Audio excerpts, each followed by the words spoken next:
집 팔아 바쳤더니 요양원 가세요? 세상에서 가장 슬픈 일이 무엇인지 아십니까? 바로 내 배 아파 낳은 자식에게 배신당하는 일입니다. 젊은 날 내 입에 들어가는 밥알보다 자식 입에 들어가는 고기 반찬이 더 좋아서 그렇게 뼈가 부서져라 이랬습니다. 하지만 여러분, 절대로 자식에게 내 손에 모든 것을 쥐어주지 마십시오. 제가 오늘 여러분께 들려드릴 이야기는 자식 하나만 믿고 살다가 인생의 끝자락에서 피눈물을 흘린 저의 부끄럽고도 아픈 고백입니다. 제 이름은 김영순, 올해 72입니다. 35 젊은 나이에 남편을 먼저 떠나보내고 핏덩이 같은 아들 민수 하나 바라보며 살았습니다. 남편이 남긴 빚 갚으랴, 아들 공부시키랴, 저는 시장통에서 생선 비린내를 온몸에 뒤집어 쓰고 살았습니다. 한겨울에 고무장갑이 찢어져 손등이 터져나가도 아들 성적표만 보면 아픈 줄도 몰랐습니다. 그렇게 키운 아들이 서울에 있는 번듯한 대기업에 취직했을 때 저는 세상을 다 가진 것만 같았습니다. 동네 사람들은 저를 보고 자식 농사 성공했다며 부러워했습니다. 저도 그런 줄 알았습니다. 이제 내 고생은 끝났다고, 효도 받을 일만 남았다고 믿었습니다. 민수가 32살 되던 해 참하고 똑똑해 보이는 며느리를 데려왔습니다. 지은이라는 그 아이는 처음엔 참 싹싹했습니다. 가진 것 없는 홀시어머니라고 무시하지도 않았고 명절이면 찾아와서 전도 부치고 살갑게 굴었지요. 어머님, 어머님 하며 제 팔짱을 끼는 며느리가 딸 없는 저에게는 그렇게 예뻐 보일 수가 없었습니다. 그래서 결혼할 때 제가 평생 장사하며 모은 돈을 탈탈 털어 전세 자금을 보태주었습니다. 제 통장 잔고가 바닥을 쳐도 아들 부부가 기죽지 않고 사는 것만으로도 배가 불렀습니다.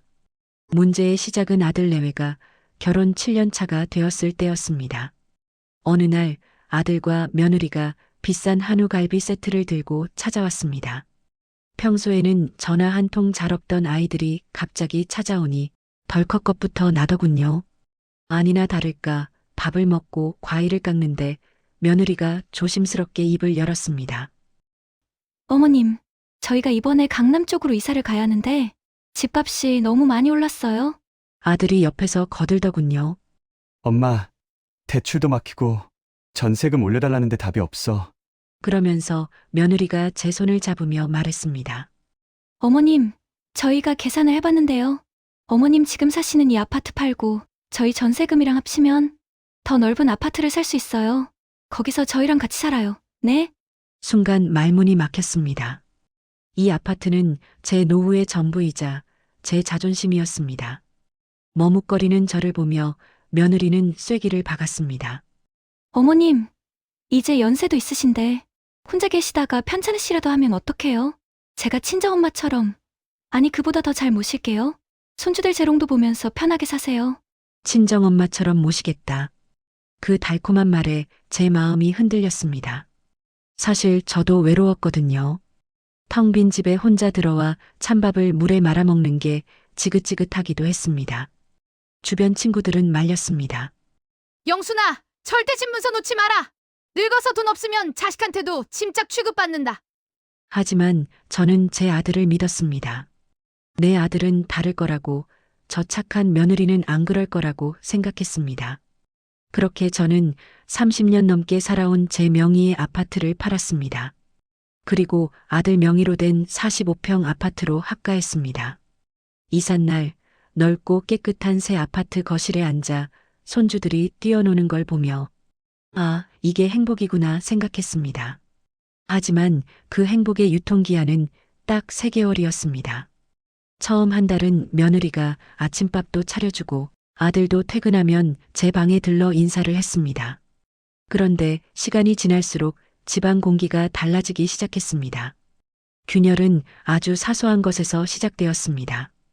어느 날 제가 아들이 좋아하는 청국장을 끓여놨는데 며느리가 퇴근해서 들어오자마자 코를 막으며 인상을 쓰는 겁니다. 아! 어머님! 환기 좀 시키시지. 온 집안에 냄새가 배잖아요. 그리고 요즘 애들은 이런 냄새 싫어해요. 무안해진 저는 서둘러 창문을 열었습니다. 그때부터였습니다. 제가 주방에 들어가려고 하면 며느리가 눈치를 주기 시작했습니다. 어머님, 그냥 두세요. 제가 할게요. 어머님이 하시면 싱크대에 물이 너무 튀어서요. 말은 공손했지만 그 속뜻은 더럽게 쓰지 말고 나오라는 뜻이었습니다. 점점 저는 투명 인간이 되어갔습니다. 거실에 나와 TV를 보고 있으면 며느리는 말없이 방문을 닫고 들어갔습니다. 손주들이 제 방에 와서 놀려고 하면 할머니 피곤하시니까 나와. 라며 아이들을 데려갔습니다. 가장 서러운 건 아들의 태도였습니다. 주말에 다 같이 외식이라도 하러 가자고 하면 아들은 곤란한 표정으로 저를 보며 말했습니다. 엄마, 이번 주는 지은이가 회사 일로 좀 예민해서 우리끼리만 간단히 먹고 올게. 엄마는 냉장고에 있는 거 드실 수 있지? 대충 드시라. 내가 너를 어떻게 키웠는데 나한테 식은 밥이나 먹으라니. 목구멍까지 욕이 차올랐지만 참았습니다. 내 집은 이미 팔아버렸고 내 수중에 큰 돈은 없고 여기서 나가면 갈 곳이 없다는 공포가 저를 비굴하게 만들었습니다. 그렇게 눈칫밥을 먹으며 6개월을 버텼습니다. 그러던 어느 날이었습니다. 친구 모임에 갔다가 생각보다 일찍 집에 들어온 날이었죠. 현관문을 열려는데 안에서 큰 소리가 들렸습니다. 며느리의 앙칼진 목소리였습니다. 언제까지 이렇게 살 거야? 나 숨 막혀서 못 살겠어. 어머님 친구분들 오시면 거실 차지하고 시끄럽게 떠드는 것도 싫고 냉장고 열 때마다 나는 짠내도 역겨워. 심장이 쿵 내려앉았습니다. 더 충격적인 건 아들의 대답이었습니다. 조금만 참아. 엄마가 갈 데가 어디 있다고 그래. 아들이 저를 감싸주는 것 같았지만 며느리는 물러서지 않았습니다. 갈 데가 왜 없어? 요즘 실버타운 얼마나 좋은데. 당신 어머님 집 판 돈 남은 거 아직 있잖아. 그걸로 보증금 내고 보내드리면 되잖아. 저는 그 자리에 얼어붙었습니다. 실버타운. 말이 좋아 실버타운이지. 돈 없는 노인네들 모아놓는 요양원으로 보내버리자는 소리였습니다. 저는 떨리는 가슴을 부여잡고 아들의 입에서 무슨 말이 나올지 기다렸습니다.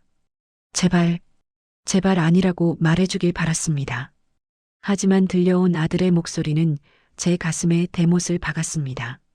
알았어. 내가 이번 주말에 말씀드려 볼게. 당신 너무 몰아세우지 마. 엄마 눈치채시잖아. 알았다. 아들은 거절하지 않았습니다. 나를 짐짝 취급하는 아내에게 화를 내지도 않았습니다. 그저 귀찮은 일을 처리하듯 엄마를 치워버리겠다고 약속하고 있었습니다. 그날 밤 저는 방문을 걸어 잠그고 입에 이불을 문 채 소리 죽여 울었습니다. 내 모든 것을 바쳐 키운 아들이 내 집을 팔아 마련해준 이 집에서 나를 쫓아낼 궁리를 하고 있었습니다. 억장이 무너진다는 게 이런 것일까요? 다음 날 아들은 아무렇지 않은 얼굴로 제 앞에 화려한 팸플릿 하나를 내밀더군요. 도시명 프리미엄 실버타운. 엄마, 여기 시설 진짜 좋대. 친구들도 사귀고 밥도 다 나오고 엄마도 집에서 우리 눈치 보는 것보다 여기가 편하지 않겠어? 아들의 뻔뻔한 눈빛을 보며 제 안에 무언가가 툭 하고 끊어졌습니다. 저는 그 자리에서 소리를 지르거나 울지 않았습니다. 대신 아주 차분하게 말했습니다. 그래, 시설이 참 좋아 보이는구나. 생각해보마. 며칠만 시간을 다오. 그날부터 저는 조용히 움직였습니다. 다행히 아파트 판 돈 중 아들이 모르는 비상금을 제 통장에 남겨두었던 게 있었습니다. 큰 돈은 아니었지만 제가 작은 월세방 하나 얻을 돈은 되었습니다. 그리고 동네 법무사 사무실을 찾아가 상담도 받았습니다. 이미 저버린 돈은 돌려받기 힘들다는 걸 알았지만 상관없었습니다. 중요한 건 더 이상 저들에게 내 남은 인생을 저당 잡히지 않는 것이었으니까요. 일주일 뒤 저녁 식사 자리였습니다. 아들과 며느리는 제가 요양원에 가겠다고 말하기만을 기다리는 눈치였습니다. 저는 숟가락을 내려놓고 말했습니다. 민수야, 지은아. 너희들 말이 맞다. 내가 너희들 짐이 되면 안 되지. 며느리의 얼굴에 화색이 돌더군요. 어머님, 정말 잘 생각하셨어요. 거기 가시면 프로그램도 많고 제가 말을 잘랐습니다. 누가 요양원에 간다더냐?